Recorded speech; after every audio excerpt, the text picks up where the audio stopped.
Hi friends, welcome to my channel. നിങ്ങൾ ആദ്യമായിട്ടാണ് എൻ്റെ ചാനൽ കാണുന്നതെങ്കിൽ സബ്സ്ക്രൈബ് ചെയ്യാൻ മറക്കരുത്. കൂടാതെ അടുത്തുള്ള പാട്ടുകൾ അപ്ലോഡ് ചെയ്യുമ്പോൾ അറിയുവാനായി ആ ബെല്ലൈക്കൺ കൂടി ഒന്ന് പ്രസ് ചെയ്തേക്കാം. അപ്പോൾ നമുക്ക് കഥയിലേക്ക് കടക്കാം. ദ്രൗപദി ദർശം ഭാഗം 24. രചന ഫൗസിയ നൗഷാദ്. അവൾ പോവാൻ കൂട്ടാക്കിയില്ല. അയാളുടെ കൈ വിടുവിക്കാൻ ശ്രമിച്ചു. പക്ഷേ ശ്രമിക്കും തോറും അത് മുറുകിക്കൊണ്ടിരുന്നു. അയാൾ അവളുടെ കവിളത്ത് ആനടിച്ചു. ആ അടിയിൽ അവൾ ഉറക്കെ നിലവിളിച്ചു പോയി. അമ്മേ! അവളുടെ ആ നിലവിളി കണ്ട് മഹാദേവ് പൊട്ടിച്ചിരിച്ചു. കൊണ്ടുപോ അവളെ, എന്റെ കൺമുമ്പിൽ കാണരുത്. വാടി! അയാൾ അവളെ നിർദാക്ഷിണ്യം വലിച്ചിഴച്ചു കൊണ്ടുപോയി. അത്ര പറഞ്ഞു നിർത്തിയപ്പോൾ ശിവാനിയുടെ കണ്ണുകൾ പെയ്തു. അന്നത്തെ ആ ദൃശ്യങ്ങൾ അവൾ നേരിട്ട് കാണുകയായിരുന്നു. പക്ഷേ സ്റ്റെപ്പിനടുത്ത് എല്ലാം കേട്ട് തരിച്ചു നിൽക്കുന്ന ആശയെ കണ്ട് അവർ രണ്ടാളും നടുങ്ങി. അവനെ അവൾ അവിടെ പ്രതീക്ഷിച്ചതേ ഇല്ല. ആശയേട്ടാ! അവൻ അവൾക്ക് സമീപം വന്നു. ഒക്കെ കേട്ടോ? കേട്ടു. എന്തിനാ ശിവ ഇതൊക്കെ എന്നോട് മറച്ചു വെച്ചത്? ഞാൻ നിനക്കൊരു നല്ല ഫ്രണ്ട് മാത്രമല്ലായിരുന്നല്ലോ. നീ എനിക്ക് എൻ്റെ സഹോദരി തന്നെയായിരുന്നു. എന്തിനാ പിന്നെ എന്നോട് ഇതൊക്കെ മറച്ചു വെച്ചത്? എല്ലാരോടും പറയാൻ ഒരു അവസരം കാത്തിരിക്കുകയായിരുന്നു ഞാൻ. ശിവ, നീ ആയിരുന്നു എൻ്റെ ദേവന്റെ പെണ്ണെന്ന് ഞാൻ അറിഞ്ഞില്ല. അവനു വേണ്ടി ഇത്ര ത്യാഗം നേരിട്ടതും നീയാണെന്ന് ഞാൻ അറിഞ്ഞില്ല. ഒടുവിൽ നീ എൻ്റെ ദേവന്റെ ഒപ്പം തന്നെ വന്നെത്തിയല്ലോ. സന്തോഷമായി. എന്താ അപ്പോ ആ ഏട്ടനാണോ ചേച്ചിയെന്ന് വിവാഹം കഴിച്ചത്?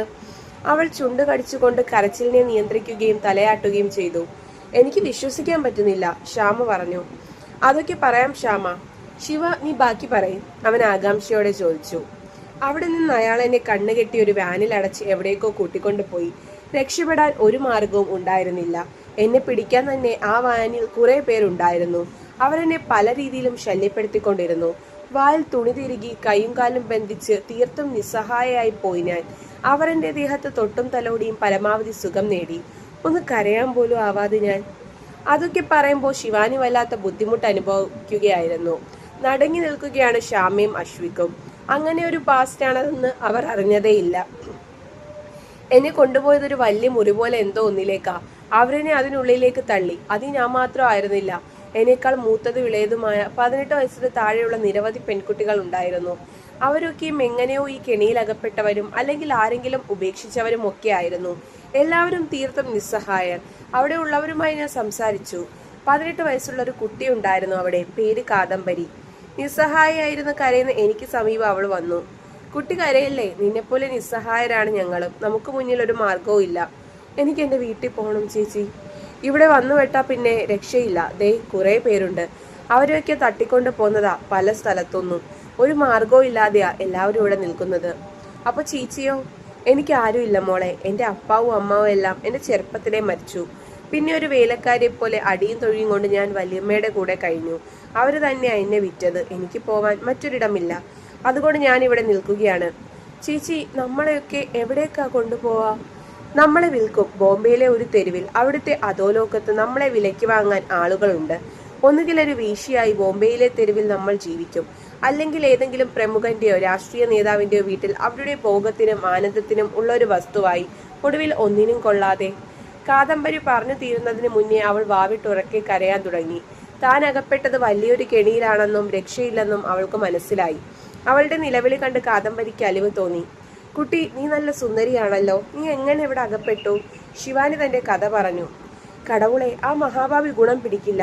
കുട്ടി വിഷമിക്കണ്ട, ഞാനൊരു വഴി പറഞ്ഞു തരാം. അവൾ പ്രതീക്ഷയോടെ കാദംബരിയെ നോക്കി. അല്പസമയം കഴിയുമ്പോൾ ഈ വാതിൽ തുറക്കും. അത് വാഷ്റൂമിൽ പോവാനും ഫ്രഷ് ആവാനും വേണ്ടിയാ. ആ സമയം കുട്ടി എൻ്റെ ഒപ്പം വരണം. ഞാനൊരു രഹസ്യ വഴി കാണിച്ചു തരാം. മറ്റാരും അറിയരുത്. എല്ലാവരെയും രക്ഷപ്പെടുത്തണമെന്ന് ആഗ്രഹമുണ്ട്. പക്ഷേ എണ്ണ എടുത്തിട്ടുണ്ട് അവർ. ഒരാൾ പോയാൽ പോലും അവർ അറിയും. അപ്പോൾ ഞാൻ പോയാലോ? കുട്ടി ഇന്ന് പുതുതായി വന്നതല്ലേ.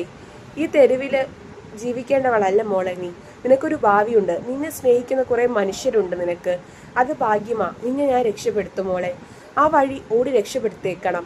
ഒന്നും നോക്കരുത്. ബാക്കിയൊക്കെ വരുന്നിടത്ത് വെച്ച് കാണാം. അവർ അവളെ സമാധാനിപ്പിച്ചു. പറഞ്ഞതുപോലെ കുറച്ചു സമയം കഴിഞ്ഞപ്പോൾ വാതിൽ തുറന്നു. വലിയൊരു കോമ്പൗണ്ട്. അതിന്റെ പല ദിക്കിലും നിരീക്ഷിക്കാൻ ആളുകളുണ്ട്. രക്ഷപ്പെടാൻ ഒരു പഴുതും ഇല്ല. കാദംബരി അവളുടെ കൈയും പിടിച്ച് ആരും കാണാതെ കോമ്പൗണ്ടിന്റെ ഒരു മൂലയ്ക്ക് വന്നു. അവിടെയുള്ള മതിൽ അല്പം ഇടിഞ്ഞിരുന്നു. അവളൊരു പാറക്കല്ല് എടുത്തു കൊണ്ടുവന്ന് അതിൽ ആഞ്ഞടിച്ചു. ആ ദ്വാരം വലുതായി. ശിവ, നോക്കൂ, ആരെങ്കിലും വരുന്നുണ്ടോ എന്ന്. ശിവ ചുറ്റുപാട് നോക്കി. ആ സമയം അവളതിൽ വീണ്ടും വീണ്ടും ശക്തിയിൽ ഇടിച്ചു. കഷ്ടിച്ച് മെലിഞ്ഞ ഒരാൾക്ക് ഇറങ്ങിപ്പോവാൻ പറ്റുന്ന ഒരു തരത്തിലുള്ള ഹോൾ അവൾ ഉണ്ടാക്കി. ഇതിലൂടെ എങ്ങനെ? ഇറങ്ങടി, മുറിയട്ടെ, സാരമില്ല. വേഗം ആരെങ്കിലും വരുന്നതിന് മുന്നേ ഇറങ്ങ്. നിന്നെക്കൊണ്ട് പറ്റും, നിനക്ക് തീരെ തടിയില്ലല്ലോ. ശിവാനി നൂഴ്ന്നിറങ്ങാൻ നോക്കി. അവളുടെ നെഞ്ചുരഞ്ഞു. ശരീരത്തിന്റെ പല ഭാഗങ്ങളും മുറിഞ്ഞു. കാദംബരി അവളെ പിന്നിൽ നിന്ന് തള്ളി. എങ്ങനെയോ അവൾ അപ്പുറം എത്തി. ഇറങ്ങിക്കഴിഞ്ഞ് അവൾ കൈ അകത്തേക്കിട്ടു. കാദംബരി ആ കയ്യിൽ കൈവച്ചു. ഓടി രക്ഷപ്പെട്ടോ എവിടേക്കെങ്കിലും. ഓടിക്കോ, ഇനി ഒന്നും നോക്കണ്ട. ഈ ഉപകാരം ഞാൻ മറക്കില്ല ചേച്ചി. പെട്ടെന്ന് ആരോ നടന്നു വരുന്ന ശബ്ദം. കാദംബരി വേഗം അവിടെ വലിയൊരു പാറക്കൽ ഉരുട്ടിക്കൊണ്ടുവന്ന് അറിയാത്ത പോലെ വെച്ച ശേഷം നടന്നു മാറി. എന്നെ സൈക്കറെ, മേലെ പൊടി. അലർച്ച കേട്ടതും അവൾ അവിടെ നിന്ന് ഓടി. പുറത്തിറങ്ങി ശിവാനിക്ക് മുന്നിൽ ഒഴിഞ്ഞ റോഡ് മാത്രം. ദൂരെ എവിടെയോ ഒരു സ്ഥലത്താണ് അവൾ എത്തിയതെന്ന് അവൾക്ക് തോന്നി. നീണ്ട റോഡുകൾ. എവിടേക്ക് പോവണം ഒന്നും അറിയില്ല. പക്ഷേ തളരരുത് ശിവാനി. അത്ര പേർക്കിടയിൽ ദൈവം നിനക്കൊരു വഴി കാണിച്ചു തന്നെങ്കിൽ നീ രക്ഷപ്പെടണമെന്ന് തന്നെയാ കണ്ണന്റെ ആഗ്രഹം. നീയായിട്ട് പിന്മാറരുത്. ഈ വഴി അവരുടെ ആളുകൾ വന്നാൽ അപകടമാണ്. അവൾ ഓടി. മുന്നിൽ കണ്ട വഴി സകല ശക്തിയും സംഭരിച്ചോടി. എന്നിട്ടും ഒരു വണ്ടിയും ആളുകളും അവൾ കണ്ടില്ല. വിജനമായ സ്ഥലം. എത്രയോ ദൂരം ഓടി. ഭക്ഷണം കഴിച്ചിട്ട് കുറച്ചു ദിവസമായി. ഉറങ്ങിയിട്ടില്ല. ദേഹത്ത് തളർച്ചയും ക്ഷീണവും ബാധിച്ചു തുടങ്ങി. വീണു പോകുമോ എന്നുവരെ അവൾ ഭയന്നു. എന്നിട്ടും അവൾ നിന്നില്ല. കുറച്ചു ദൂരം കൂടി പോയപ്പോൾ ഒരു ചെറിയ കുളം കണ്ടു. അത്ര തെളിഞ്ഞ വെള്ളമായിരുന്നില്ല. എന്നിട്ടും അവൾ കൈക്കുമ്പിളിൽ കോരിയെടുത്തു. ആർത്തിയോടെ കുടിച്ചു. തൊണ്ടയ്ക്ക് കീഴെ ഇറങ്ങുമ്പോൾ എന്തോ ഉരുകി പോകുന്നത് പോലെ തോന്നി. മതിയാവോളം വെള്ളം കുടിച്ചു. അല്പനേരം അവിടെ ഇരുന്നു.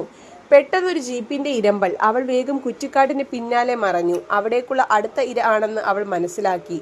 ഈശ്വര, ഇനി എവിടേക്കാ പോവാ? ഇവിടെ ആരും ഇല്ലല്ലോ. അവൾ ചുറ്റും നോക്കി. ഇരുട്ട് വ്യാപിച്ചു തുടങ്ങിയിരുന്നു. ജീവിതം അവസാനിക്കാൻ പോവുകയാണോ? ഒന്നുകിൽ ഓടി ഓടി താൻ തളർന്നു വീഴും, അല്ലെങ്കിൽ ആരുടെയെങ്കിലും കൈകൊണ്ട് ദാരുണമായി അന്ത്യം. രണ്ടാമത് പറഞ്ഞത് ഒരിക്കലും നടക്കരുത്. മറ്റൊരാളുടെ കൈകൊണ്ട് അവരുടെ ആവശ്യത്തിനു ശേഷം ദാരുണമായി മരിക്കേണ്ട തനിക്ക് അതിലും നല്ലത് രക്ഷപ്പെടാൻ ശ്രമിച്ചൊടുവിൽ തളർന്നു വീഴുന്നതാണ്. അവളുടെ മനസ്സ് പറഞ്ഞു. രാത്രിയാണെന്ന് വകവയ്ക്കാതെ അവൾ വീണ്ടും ഓടി. കാല് നീര് വെച്ചിരുന്നു. ഒടുവിൽ ഒരു വെളിച്ചം. അവൾ അത്ഭുതത്തോടെ അവിടേക്ക് നോക്കി. വണ്ടികൾ ഇടവിട്ടു പോകുന്നുണ്ട്. മറ്റൊരു റോഡ് തുടങ്ങുന്നു. അവൾ ധൃതിയിൽ മുന്നോട്ട് നടന്നു. ആ റോഡിലെത്തി. വണ്ടികൾ പോകുന്നുണ്ട്. അവൾ ആദ്യം മറഞ്ഞു നിന്ന് വീക്ഷിച്ചു. അതെ, റോഡ് തന്നെയാണ്. വാഹനങ്ങൾ എവിടേക്കോ പോവുകയാണ്. എന്റെ കണ്ണ, നീ എനിക്കൊരു കച്ചിത്തുരുമ്പ് കാട്ടി തന്നിരിക്കുന്നു. നന്ദിയുണ്ട്. ദൂരെ നിന്ന് ട്രക്ക് വരുന്നുണ്ട്. അവൾ കൈ കാണിച്ചു. പക്ഷെ അത് നിർത്താതെ പോയി കളഞ്ഞു. പിന്നെയും 2-3 വണ്ടികൾ വന്നു. ഒന്നും തന്നെ അവളോട് ദാക്ഷിണ്യം കാണിച്ചില്ല. താനിപ്പോ വീഴുമെന്ന് ശിവാനിക്ക് തോന്നി. തല ചുറ്റുന്നുണ്ട്. വിശപ്പില്ല, പകരം ഒരു മരവിപ്പ് മാത്രം. ശരീരം ആകെ തളർച്ച. ഒരു വണ്ടിയുടെ ലൈറ്റ് അവളുടെ മുഖത്തടിച്ചതും അവൾ റോഡിന് നടുവിൽ പ്രതീക്ഷയോടെ നിന്നു. അതൊരു കാറായിരുന്നു. എന്നാൽ ആ കാറ് വന്നതും അവൾ അതിനു മുന്നിൽ വീണു പോയിരുന്നു. പെട്ടെന്ന് ഡ്രൈവർ ബ്രേക്ക് പിടിച്ചു നിർത്തി. ശിവാനിക്ക് ബോധമില്ലായിരുന്നു. അവൾ വീണു പോയിരുന്നു. ഹേയ്! കാറിൽ നിന്ന് കോട്ടും സ്യൂട്ടും ധരിച്ചൊരു മനുഷ്യൻ ഇറങ്ങി. അയാൾ അവളെ തട്ടി വിളിച്ചു. പക്ഷെ അവൾ കണ്ണു തുറന്നില്ല. അയാൾ അവളെ വീക്ഷിച്ചു. സുന്ദരിയായ ഒരു കൊച്ചു പെൺകുട്ടി. അവളെ അവിടെ ഉപേക്ഷിച്ചു പോരാൻ അയാൾക്ക് മനസ്സ് വന്നില്ല. അയാൾ അവളെ കൈകളിൽ വാരിയെടുത്ത് കാറിൽ കിടത്തി. വേഗം ഡ്രൈവ് ചെയ്തു. അടുത്തുള്ള ഒരു ചെറിയ ക്ലിനിക്കിൽ കാണിച്ചു. ദിവസങ്ങളായി ഭക്ഷണവും വെള്ളവും കിട്ടാതെ വീണുപോയതാണെന്ന് അവർ പറഞ്ഞത് കേട്ട് അയാൾ കലിവ് തോന്നി. അവൾക്ക് ട്രിപ്പിട്ട് അയാൾ അവൾക്ക് സമീപം കാത്തുനിന്നു. അല്പനേരം കഴിഞ്ഞതും അവൾ കണ്ണു തുറന്നു. ആദ്യം അവൾക്ക് നടക്കുന്നതൊന്നും മനസ്സിലായില്ല. അവൾ ചുറ്റും നോക്കി. പിന്നെ ഞെട്ടലോടെ ചാടി എഴുന്നേറ്റു. തന്റെ സമീപം ഇരിക്കുന്ന മനുഷ്യനെ അവൾ നോക്കി. ആരാ? ഞാൻ എങ്ങനെ ഇവിടെ എത്തി? കുട്ടി എന്റെ കാറിന് മുന്നിൽ കുഴഞ്ഞു വീണു. ഞാനാ ഇവിടേക്ക് കൂട്ടിക്കൊണ്ടു വന്നത്. കുട്ടി ഇവിടെ ഇരിക്കും, ഞാൻ ഇപ്പോൾ വരാം. അയാൾ പുറത്തേക്ക് പോയതും അവളൊന്ന് നെടുവീർപ്പിട്ടു. ഇനി എന്താണാവോ തന്നെ കാത്തിരിക്കുന്നത്? മരിച്ചില്ലല്ലോ. അല്പനേരം കഴിഞ്ഞതും അയാൾ കയ്യിലൊരു പൊതിയുമായി വന്നു. അവളെ ഏൽപ്പിച്ചു. കഴിക്കൂ, നിനക്ക് നല്ല വിശപ്പില്ലേ മോളെ? അവൾ അയാളെ ദയവോടെ നോക്കി. അവളുടെ കണ്ണുകൾ നനഞ്ഞു. കരയണ്ട, ദൈവമായിട്ടാ എന്നെ അവിടേക്ക് എത്തിച്ചത്. കുട്ടി കഴിക്ക്. അവൾ ആർത്തിയോടെ ഭക്ഷണം കഴിച്ചു. ഭക്ഷണം കിട്ടിയിട്ട് തന്നെ ദിവസങ്ങളായിരുന്നല്ലോ.